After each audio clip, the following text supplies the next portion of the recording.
es la directora de nuestro grupo de investigación.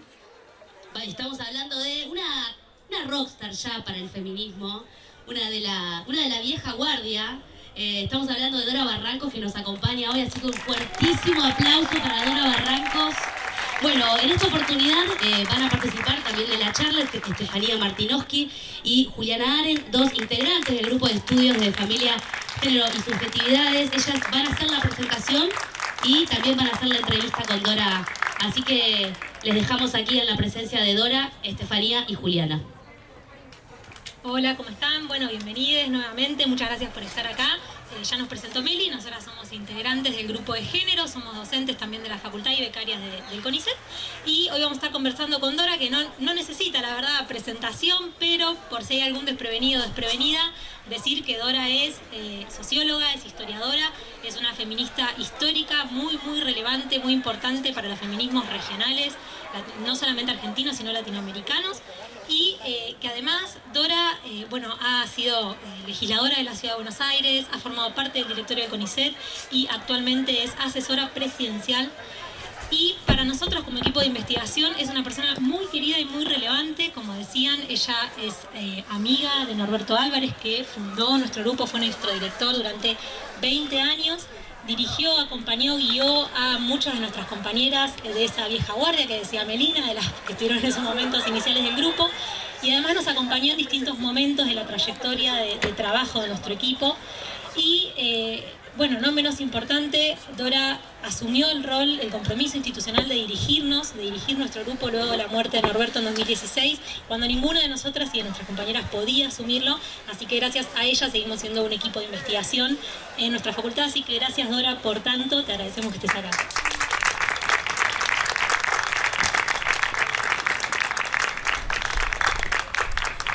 Tengo que decir algo antes de las preguntas.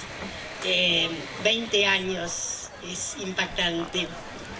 Yo quiero decir que Norberto tuvo la clarividencia, la oportunidad, la inteligencia y todas esas cualidades que fueron tan notables para arrimar una idea fundamental como fue la fundación de este grupo. Porque había unas marcas respecto de los análisis de familia que estaban muy contaminados con lo que sería la materia densa demográfica y no con la materia sociocultural y subjetiva que requería nada menos que el tópico. Así que esa fue una de sus vertientes notables para darle un tempero, como dicen en Brasil, para darle sazón a una perspectiva que la asumió tempranamente, como es la perspectiva de género. Así que, y le ligó el otro elemento fundamental, que era no abandonar nada menos que el orden, la dimensión de las subjetividades. Celebro la extraordinaria oportunidad de haber sido su amiga. Creo que fue uno de mis grandes amigos y tuve la dicha también de participar a lo largo de estos años de muy diferentes maneras con el grupo. Así que permítanme decir que este grupo está consagrado hoy como uno de los grupos más instigantes en materia de análisis de género, familia y subjetividad en nuestro país. Y no es algo demagógico, no es un derrame, de puro anhelo comedido, de ninguna manera.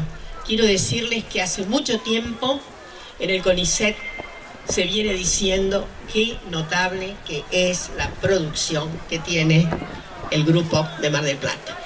Así que ese grupo ha crecido mucho, Las veteranas son tan jóvenes que es casi las veteranas y las jóvenes, prácticamente hay ahí una generación de fusión. Así que es una enorme alegría estar hoy aquí.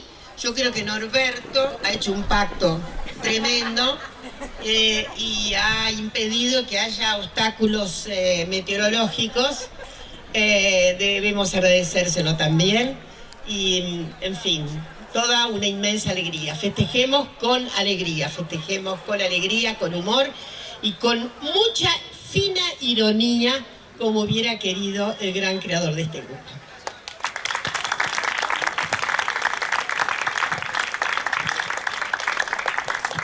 Bueno, ahora sí, para dar inicio con esta conversación con Dora. Dora, vos has contado muchas oportunidades que te hiciste feminista en el exilio, en Brasil, allá por la década del 80, a raíz de un femicidio de una joven mujer en Bucios, que fue ultimada por su marido en la playa, a tiros, y que a vos te indignó mucho el tratamiento público de ese hecho, público y jurídico, porque se lo presentó como un caso de legítima defensa del honor del marido. Y lo que nosotras queríamos preguntarte, ¿no? Teniendo en cuenta el derrotero, toda el agua que ha corrido bajo el puente desde ese momento hasta ahora en cuestión de feminismos, es cómo fue convertirte en feminista en los 80, en el contexto de la transición democrática y de tu regreso a la Argentina, y cuáles fueron los encuentros y los desencuentros entre las luchas, la lucha por los derechos humanos y las luchas feministas. Qué buena pregunta. Bueno, la verdad es que yo creo que siempre estuve prefigurada, pero no configurada como feminista, ¿no? Porque desde joven que hice militancia política en orden a la perspectiva de una transformación revolucionaria que tenía como sintagma mayor, ya se sabe, la diferencia ominosa de los sectores sociales, de las clases sociales, como corresponde a mi generación. Pero el feminismo vendría por añadidura, sí venía, porque para nosotras tenía todavía una marca ridícula, muy insolente y por supuesto muy llena de congestivos en falsete. El feminismo era una cuestión de las burguesas que buscaban, vaya a saber qué autonomía, etcétera. Lo cierto es que la gente de mi generación era cocorita, irreverente, envalentonada. Saben que fue la generación de ruptura en alguna medida respecto de las marcas canónicas, domésticas, etcétera, etcétera. Y hay mucho trabajo que indica esa ruptura de los años 60 y 70. Bueno, pero fue en Brasil, obviamente, cuando uno hace la retrospectiva, creo, el balance fundamental. Había muchas amigas en Brasil, me hice obviamente enorme cantidad de amigas, muchas de ellas eran feministas y daban por sentado que yo era feminista, porque ¿cómo podía ser una persona que pensara de esta manera, que tenía estos presupuestos de justicia, etcétera, etcétera, era feminista? Mas no era así. Entonces, el desenlace y el emergente fue justamente el asesinato de Ángela Diniz, que ha sido muy retomado por mucha historia feminista en Brasil, en el momento en que el acontecimiento tiene mucho que ver con ya una manifestación pública antidictadura en Brasil. Entonces, esto que tú dijiste es lo que fue tremendo y patético, a escuchar primero lo que decía la media, los medios, ¿no?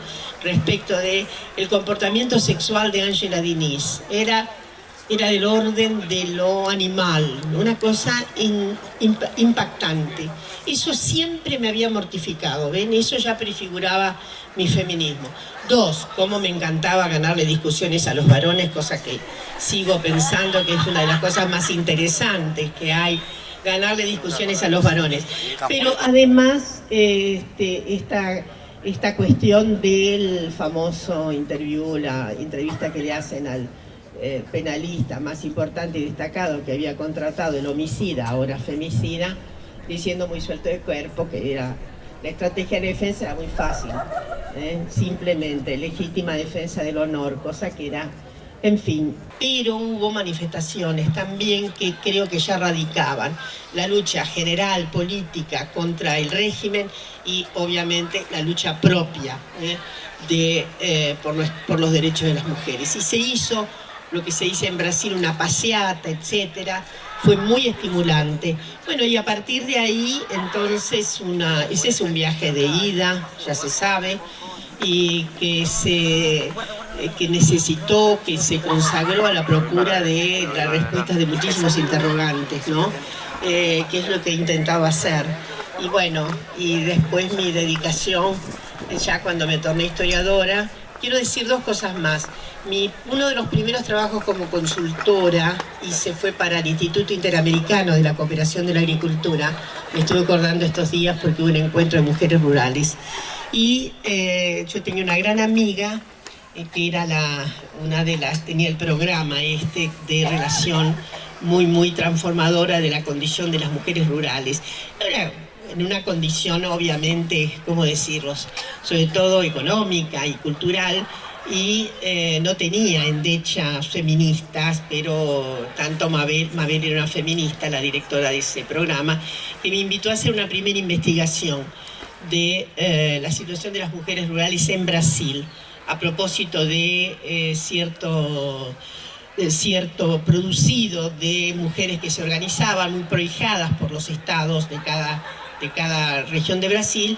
Y bueno, y ahí fue, yo creo que eso fue también un paso importante. Muchas veces tal vez no me he dado cuenta, y en estas reflexiones de vieja que tengo que hacer, me doy cuenta que también descubrí esa ruta inexorable de las mujeres que tenían que hacer producidos domésticos, y que efectivamente era un producido que no tenía posibilidades de competir nada menos que con la escala comercial.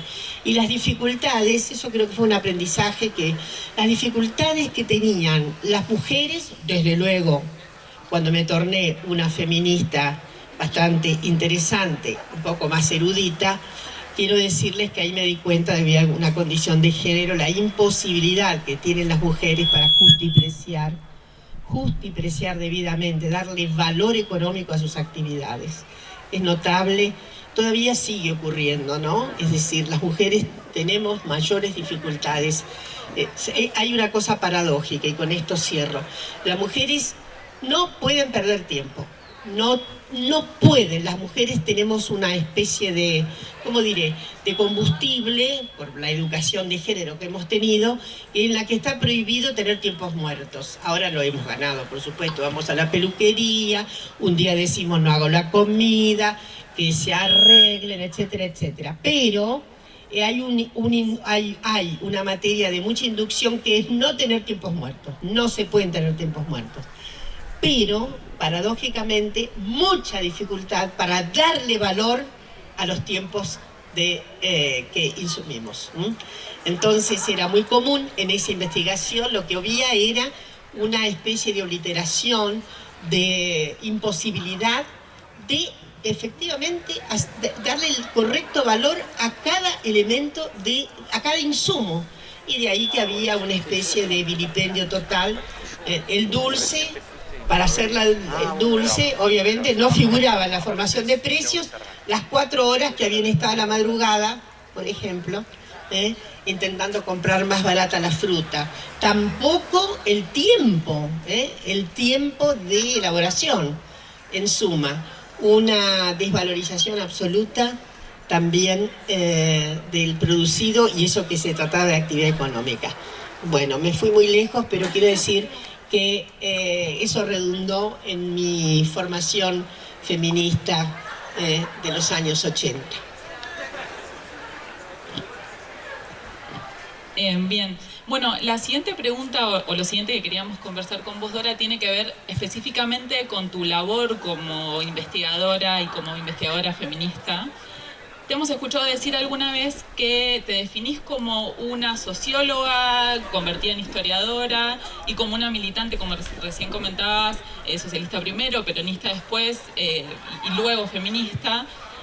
Y esto nos interesa especialmente tanto la interdisciplina como también estas fronteras muy porosas entre la tarea de investigación y la tarea militante.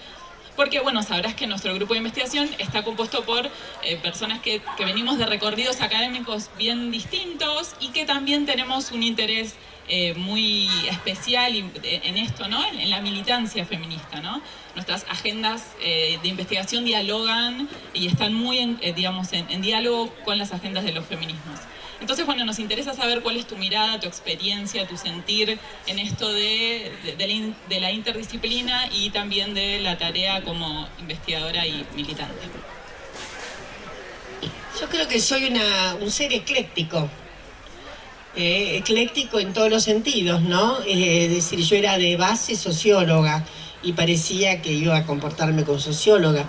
Siempre tuve una desventura y era no tener suficiente formación en historia, porque bueno, acá el decano sabe muy bien que para la formación sociológica la historia es fundamental.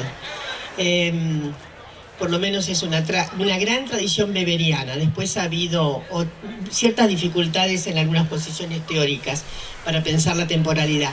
Pero bueno, siempre tenía un deseo de historia, un gran compromiso con el saber. De hecho, yo elegía materias en la facultad que tenían que ver con historia.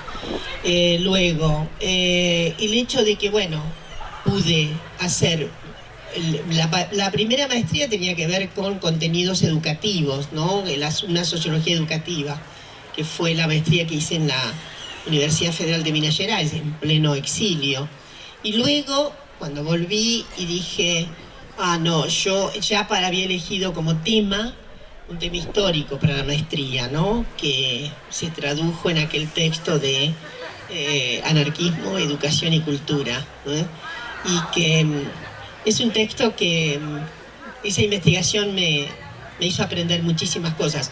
Digo, por las dudas, ustedes saben que investigamos y los primeros que se modifican son los sujetos que hacen la investigación. Es extraordinario lo que nos ocurre, ¿no?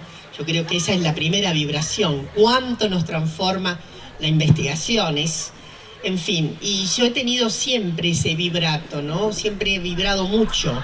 Y eso me ha permitido sostener lo que un querido profesor en Minas Gerais decía, que justamente la epistemología nuestra, en general, del estatuto del conocer, cualquiera sea la rama, va del conocer al no conocer. Es al revés, siempre decimos, vamos del no conocer al conocer. No, es exactamente al revés. Vamos del conocer al no conocer. Ahí hay algo extraordinario que creo que le pasa a todas, todos, todes quienes se dediquen a la investigación, ¿no? Ahí hay un sobresalto, algo que dice, ¿cómo es que esto yo no lo sabía? Y ahí eso instruye acerca de otro no saber. Bueno, por lo tanto, mi eclectismo además tiene mucho que ver con cómo pude juntar, una vez que me torné feminista, todas las partes teóricas y darme cuenta, hice muchos seminarios de metodología. Cuando llegué y ya me incorporé con un contrato al CONICET y demás, estuve en el CEIL, que fue un centro que propulsó muchísimo los métodos cualitativos, muchísimo.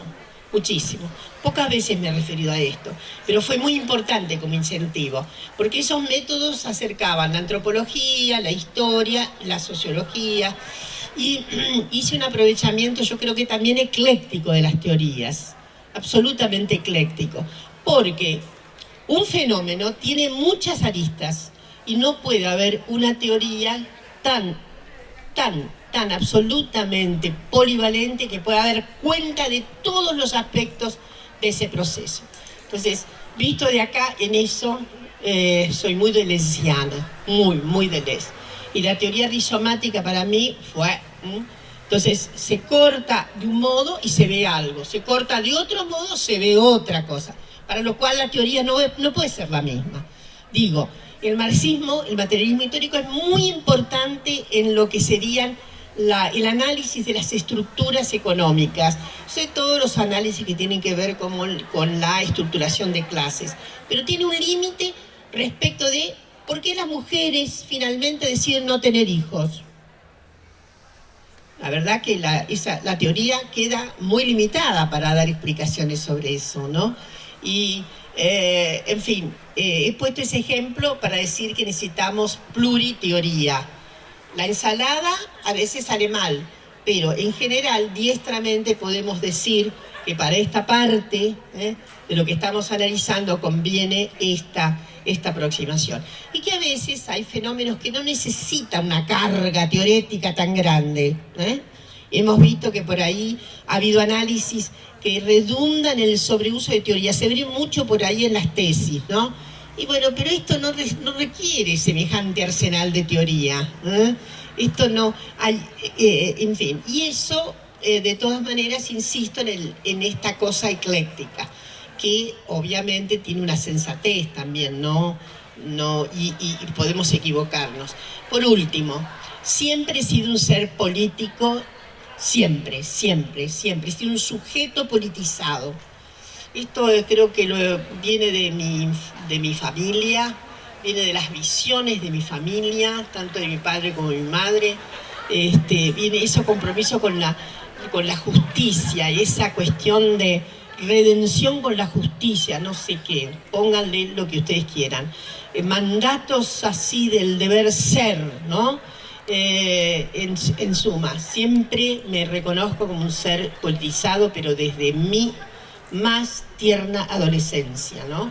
Entonces, en fin, a veces no ha sido fácil, no es siempre fácil y no será fácil cómo conjugar el elemento de la politización y sobre todo de la militancia a una determinada formulación política, porque bueno, luego tenemos estos enredos, ¿no? Más empíricos, de que estamos sobre una militancia claramente fundada en una cuestión partidaria, no es lo mismo que lo político en general, la política partidaria.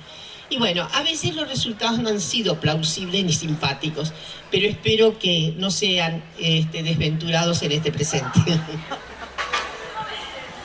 Gracias, Dora. Bueno, la pregunta que sigue se encadena un poco con lo que decís vos, porque tiene que ver precisamente con el contexto actual, ¿no? Todas sabemos que desde 40 años para acá hemos conquistado muchísimos derechos que nos han permitido una mayor inclusión y mayores posibilidades para las mujeres y las disidencias en el mundo de la política, en el mundo del trabajo, que nos han ampliado nuestra soberanía sexual y corporal, que nos han intentado proteger en contra de las violencias y las discriminaciones múltiples que sufrimos. Pero sin embargo, esas discriminaciones, esas desigualdades, esas violencias persisten aún hoy. Al mismo tiempo, ha habido en los últimos años también un avance considerable de las llamadas nuevas derechas, de los movimientos conservadores en torno al género, y también ha habido un crecimiento de movimientos trans excluyentes y esencialistas hacia el interior de los feminismos, y en ese contexto tan complejo es que nosotras nos preguntamos y nos interesaba escuchar ¿cuáles pensás vos que son los desafíos de los feminismos en este contexto actual y hacia adelante en la región? Yo creo que hay un reverbero de los feminismos, porque siempre será en plural. Ni siquiera en su momento de nacimiento hubo un feminismo. Pudo haber un feminismo con mayor hegemonía, pero siempre ha habido sobre todo posibilidades de discrepancias metodológicas. Una piensa el escenario inglés, ¿no? Dos grandes militantes, Emmeline Pankhurst y Millicent Gauset, ¿no? Que eran una representante, Millicent era de una familia burguesa, alta, una de las primeras en escribir sobre economía, en clave, pongamos hoy, en clave de género, ¿no? Y la Emmeline, bien conocida, aquella figura extraordinaria, cuya clave de inscripción feminista era el sufragio, y que bueno, que ustedes ya saben que decidió hacer exactamente el camino del proletariado, acción directa, acción directa, acción directa. Y bueno, desde luego, patéticamente, estas dos figuras que tenían una divergencia enorme, metodológica, etcétera, etcétera. Millicent pensaba en que el feminismo tenía que ir ganando etapas, que debería ganarse primero y convencer de otras maneras, y Emmeline, ustedes ya saben, ¿no? Tiraba cascotes y ponía de vez en cuando una bombita y se hacía detener, etcétera, y para Millicent era un poco extravagante. Les voy a decir que nuestras feministas en Argentina tampoco eran, les gustaba mucho Emmeline, era una situación ahí medio viscosa. No obstante, fíjense qué cosa notable, las dos coincidieron en apoyar a Inglaterra en la Primera Guerra Mundial. ¿Qué tal? Esto es para desmentir la idea del antibelicismo íncito del feminismo, no lo crean. Fue un debate desgarrador en todo caso. Y bueno, yo creo que siempre va a haber feminismos, y en este momento hay una eclosión muy particular en América Latina, particularmente a mí me gustaría señalar el área nuestra, Argentina. Hace poco una figura muy vinculada a Cataluña, a la Generalitat, me decía, porque tuvimos un lindo conversatorio hace tiempo propuesto por Cataluña y fue muy bonito, y me lo encontré estos días pasados también en el Aeroparque, y me dice, la verdad es que en este momento la evolución que tiene el feminismo en la Argentina, dijo él, es extraordinario y es de una lección también para Europa. No sé si estamos en condiciones de elecciones para Europa, pero que sí lo que podemos decir que hay un derrame de feminismos populares que agigantan notablemente aquella noción de, en fin, del gesto y del gueto, ¿no? Un gesto del que solo participamos algunas mujeres, y ahora hay un derrame extraordinario que se ha reunido felizmente a lo que llamamos, ¿no?, el feminismo decolonial, etcétera, etcétera, y a una fuerza muy importante que proviene de las mujeres de los pueblos originarios, muy fuerte, ¿no? Entonces hay feminismo de todos los colores y demás. Hay, sí, y se dan en España particularmente, una cierta resistencia. A veces nos llama la atención algunas feministas viejas como una, que están muy TERF, en el sentido de, bueno, ¿qué es esto de reconocer como equivalentes, iguales y demás a las personas transfem, etcétera? Cosa que me incomoda muchísimo, muchísimo, me parece una regresión, y lamento que justamente lo hagan algunas figuras muy consagradas, ¿no? Y no voy a dar nombres, pero entonces no sé qué es lo que quiere decir, y les voy a decir más todavía. Siempre bizarramente digo, no sé lo que es una mujer cis. ¿Qué es una mujer cis? ¿Qué es un varón cis? Oh, soy yo. Eso no dejan de ser invenciones telúricas. Lo notable es el flujo de la vida, el enorme flujo de la vida, que está haciendo absolutamente imposible de sostener los mundos binarios, que ni esta idea de que la naturaleza es... No, para nada, la naturaleza no tiene ningún binarismo íncito, por favor. Entonces no hay ninguna lección, porque hay ahí una nueva procura de rectificación que me parece normativa, edificante, moralista, y por lo tanto completamente adversa, inadecuada para lo que se supone que a lo que debemos consagrar, la auténtica libertad humana y el reconocimiento de la dignidad de todas las personas. En fin, hay que prepararse entonces para un arco de diversidad muy creciente, y sobre todo decirle a las señoras muy asustadas, a las terfistas muy poco porfiadas, que no se asusten, que en fin, que en todo caso va a haber una ocasión para tutti quanti, y que nadie se sienta, porque parece que los derechos que hemos conquistado, las mujeres, el género femenino, estuviera con un temblor, con una posibilidad, como hemos llegado, nadie más que nosotras tiene derecho a la mesa, está claro, ¿no? Entonces me parece torpe, me parece egoísta, y sobre todo, insisto, me parece insensato, me parece que no responde de ninguna manera al combustible extraordinario de los tiempos. Y para cerrar digo, es cierto, ahí se van compadeciendo estas configuraciones mentales retractivas con lo que es el programa de las derechas hoy en el mundo. Lo dije ayer mismo, miren, las derechas siempre tuvieron gente reaccionaria, pero eran personalmente reaccionarias, eran personas muy conservadoras que manifestaban su homofobia, su lesbofobia, su transfobia. Bueno, hace tiempo atrás eso más o menos ni siquiera estaba como orden de problemas, no, pero sí la homofobia, etcétera, etcétera. Retractivas respecto de nuestros derechos, en fin, las mujeres en el hogar, es el lugar verdadero, todas esas cuestiones que sabemos.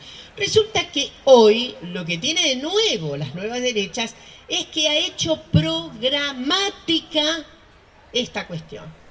Es la primera vez, Si se analiza Vox, es todo un compendio contrafeminista, antitrans, lesbofóbico, etcétera, etcétera. Así que hay que tener cuidado, sobre todo avisarles a algunas compañeras feministas que ojo al piojo, puede ser que en esa identidad que quieren preservar estén abonando nada menos que mallas espantosas de una retracción en materia de derechos humanos. Gracias, Dora. Bien, por ahí en línea con lo que comentábamos hace un ratito sobre estos avances y estas conquistas de derechos de los últimos tiempos, y pensando concretamente en Argentina, nos encontramos con la novedad de que dentro de la gestión se conforman áreas de género. Bueno, tenemos el caso de los ministerios de las disidencias, las mujeres y género, tanto en provincia como en nación. Entonces, nos interesaba saber cuál es tu mirada, tu diagnóstico, tus sentires, tus pensamientos en torno de esto, ¿no? De los desafíos de qué implica hacer gestión desde una perspectiva feminista, desde una perspectiva de género. Me perdonan el optimismo irredento que yo tengo, porque lo voy a sostener contra viento y marea. Ustedes saben que mi proclama es: no me vengan con pesimismos preventivos, ¿no? Entonces, lo que quiero decir, que esto también es una nota mayúscula de nuestro país. Démonos cuenta que hay Ministerio de la Nación que se llama Mujeres, Géneros y Diversidad. Ministerio en la provincia que tiene más o menos el mismo nombre. El Ministerio de Córdoba no están. Pero sí analizan qué es lo que estaba pasando en las jurisdicciones provinciales y en los municipios. Hay montones de municipios que ha cambiado su vieja titulación, dirección de la mujer, por primero mujeres, ha puesto género y ha puesto diversidad. Esto es notable y yo quiero festejarlo porque estamos como ensombrecidos por cosas graves que nos ocurren, muy graves. Efectivamente, este país ha pasado por gravedades muy tremendas ahora nomás, y nos olvidamos de lo progresivo que hemos podido tener en este cambio de gobernanza, en donde casi todas analicen cómo se llaman los municipios de la provincia de Buenos Aires, las áreas de género, ¿no? Esto es notable, y quiero remarcarlo fuerte. Sí, no tengo duda de que por ahí hay en algunos lugares obstáculos sobresalientes, etcétera, pero por lo menos en la categoría, en la catalogación con que hay un empeño de política pública, aparece diversidad. Ya, la verdad que esto es notable, y no puedo dejar de señalar que en materia general de derechos que han conquistado las mujeres y todas las personas de la disidencia sexogenérica en este arco son remarcables en nuestro país. A ver. Este país en plena pandemia conquistó la ley de aborto. Es un avance, pero así, inmenso. Arriba este país en plena pandemia conquistó que el Estado argentino, el Estado Nacional, tiene ley de cupo trans. Bueno, está bien, por ahí hay problemas, pero tenemos dos tamañas leyes y vamos a seguir teniendo leyes. Estoy segura de que vamos a poder articular una ley paraguas respecto de cuidados, que es lo que se viene. La posibilidad, obviamente, de amparar el derecho al apartamiento a los varones con motivos de la paternidad, es notable.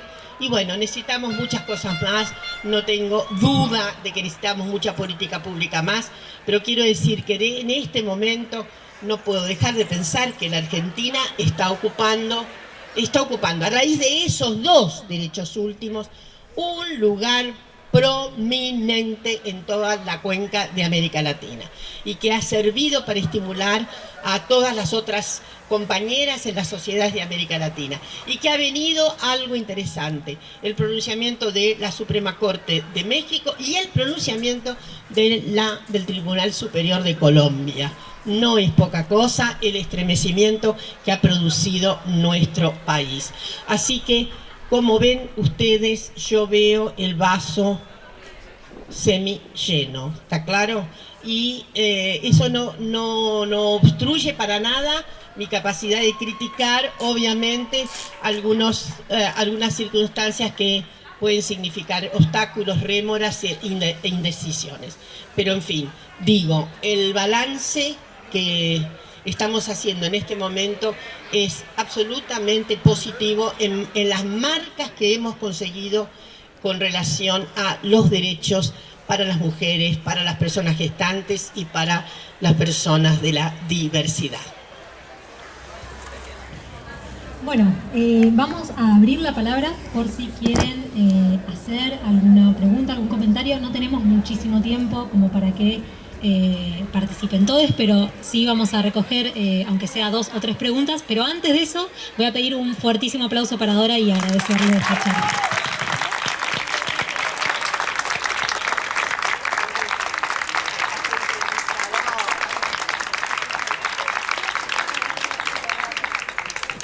Si alguien quiere hacer algún comentario, alguna pregunta, levanta la mano y le alcanzo el micrófono. Bueno, hola Dorita, te amamos. Acá voy a hacer una pregunta en nombre de toda la gente de filosofía. Estuvimos recién en el ingreso de filosofía y por fin logramos dar algo de perspectiva de género, transversalización en el ingreso de filosofía.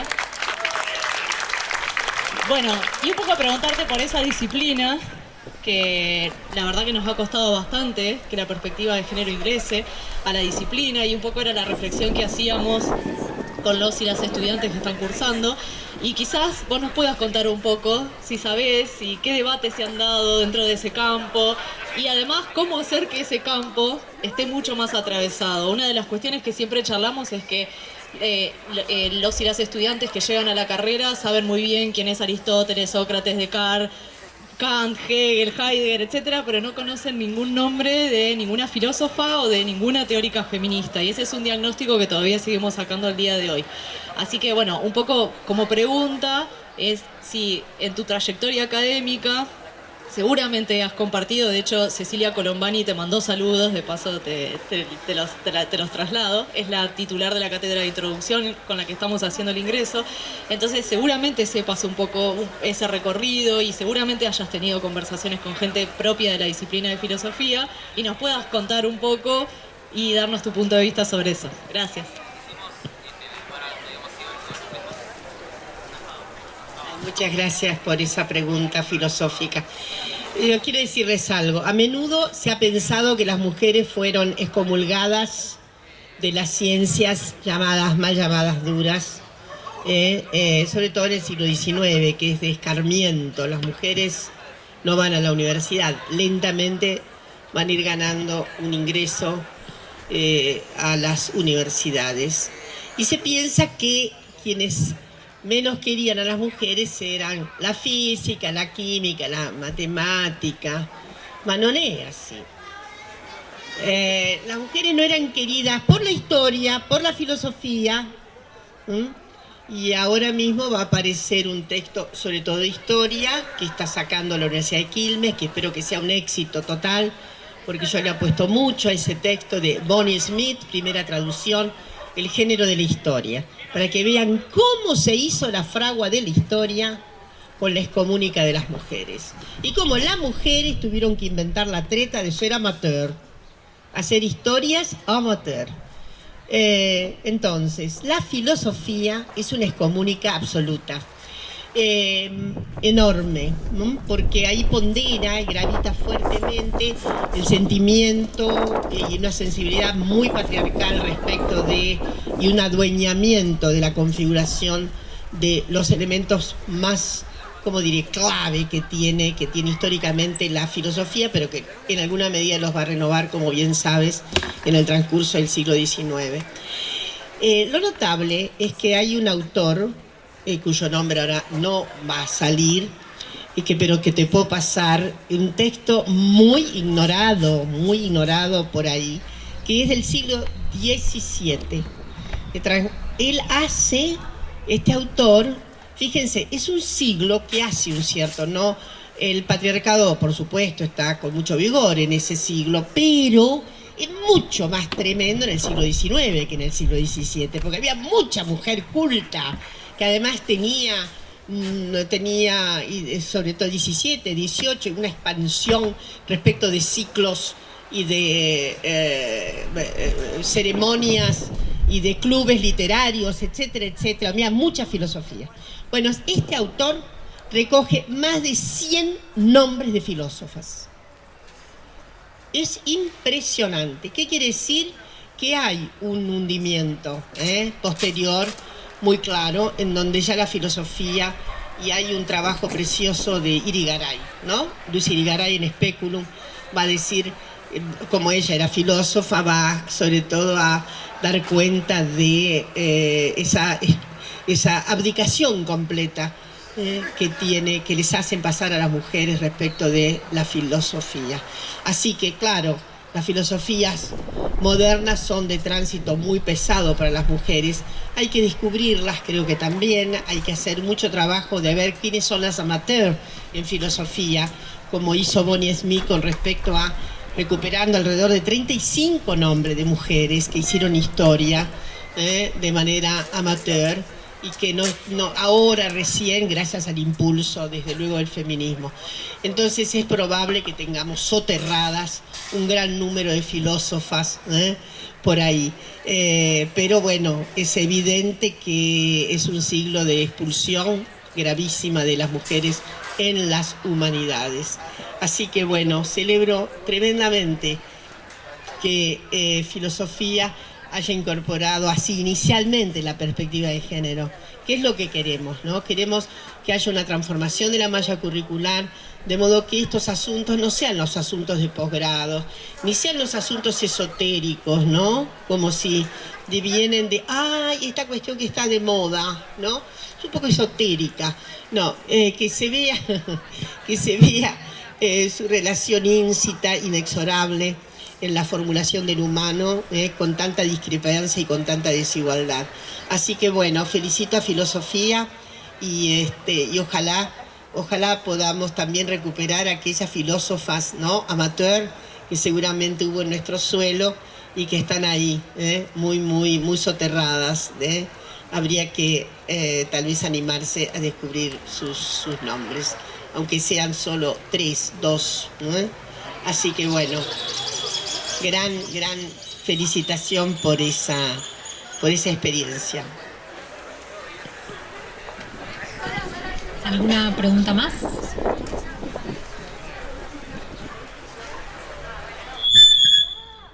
Perdón. Hola, soy de la Facultad de Arquitectura, Urbanismo y Diseño. Tenemos carreras como arquitectura, diseño industrial, que tiene las 3 orientaciones, que dentro de las orientaciones textil, indumentaria y producto hay todo un tema también de prejuicios al respecto del género, digamos. Y por otro lado está gestión cultural y la licenciatura y la tecnicatura en comunicación audiovisual. Y uno de los temas, acá estoy con Alejandro Gambilleta, que es del Colegio de Arquitectos y Arquitectas, y que ella, por ahí voy a citar algo que ella plantea sobre el pensar la ciudad, ¿no?, con una perspectiva de género.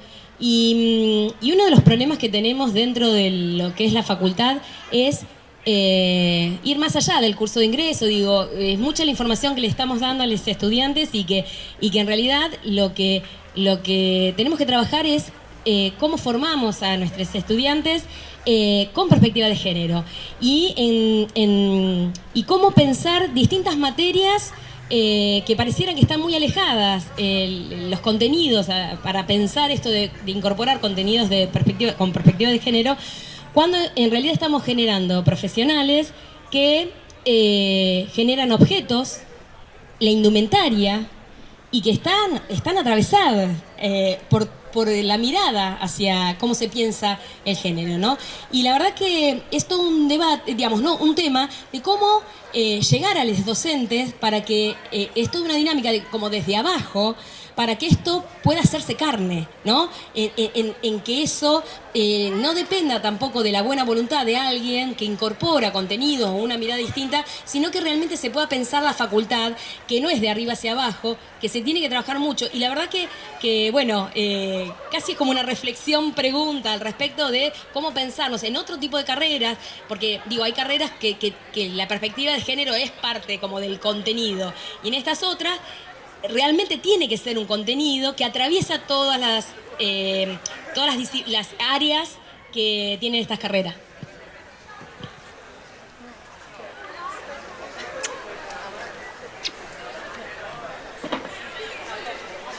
Y ahí acabo de mandarles efluvios amorosos a mi querida Alejandra.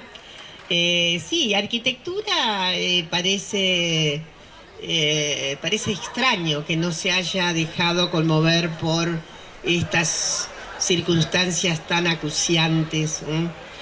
Al final, hábitat.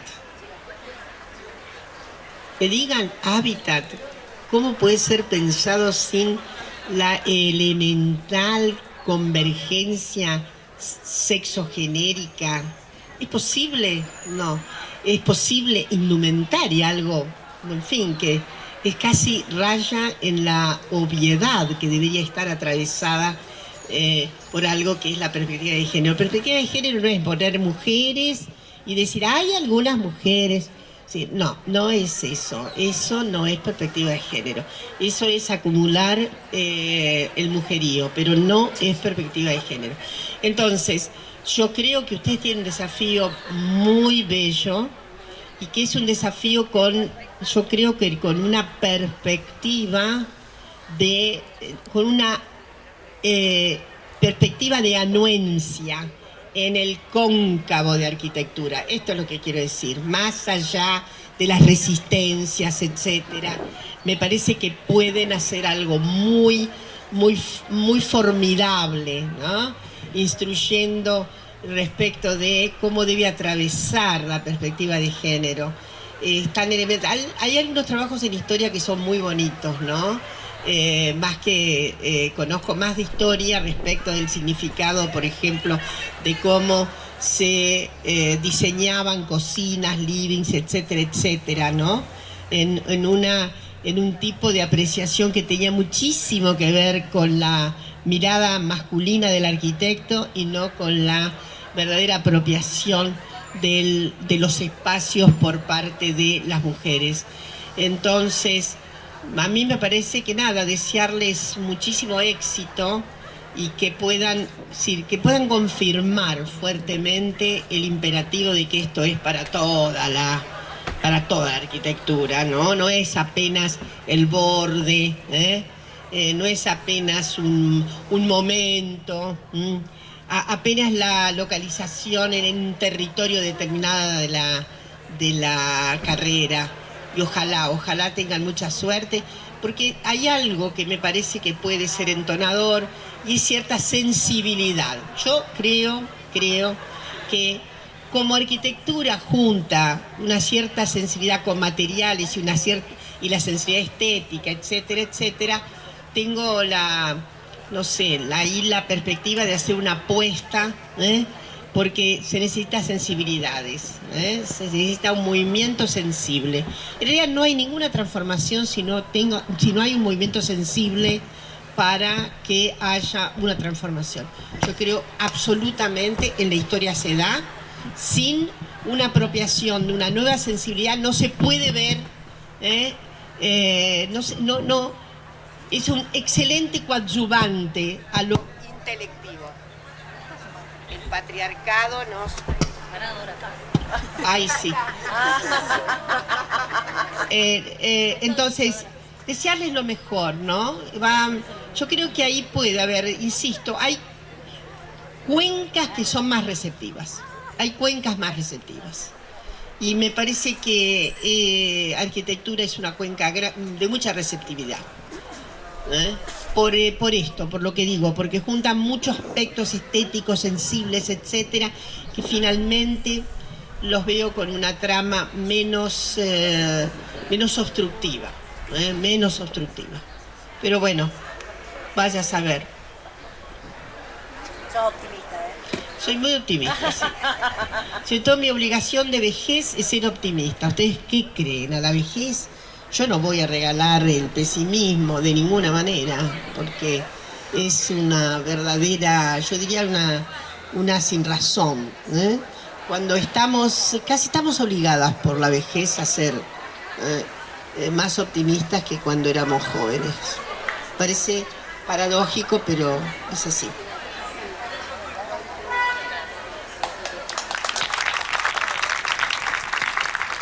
Ahora sí, cerramos este hermosísimo conversatorio. Muchísimas gracias, Dora, por tus palabras, por tu charla, por tu presencia, por haber venido hasta acá, hasta Mar del Plata, a festejar con nosotras. Y bueno, muchas gracias a todas quienes están escuchando. Y ahora vamos a seguir con el festival, así que le paso la palabra a nuestra conductora.